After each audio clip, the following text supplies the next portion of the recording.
সাথে সাথে এগুলো কি করে দিবেন না সবাই দিবেন না যেগুলো মেয়াদ উত্তীর্ণ হয়ে গেছে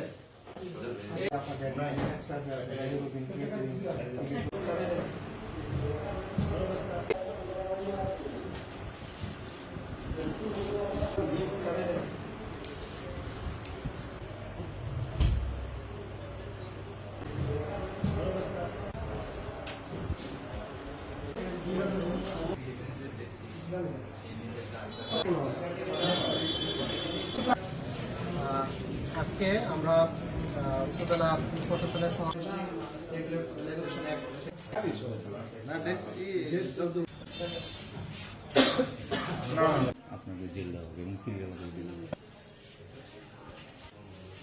এবং আপনি যে ডায়াগনস্টিকটা চালাচ্ছেন ডায়াগনস্টিকের 18-19 অর্থ বছরের পরের যে অর্থ বছরগুলো প্রত্যেকটা অর্থ বছরের সরকারের পেমেন্ট দিবেন।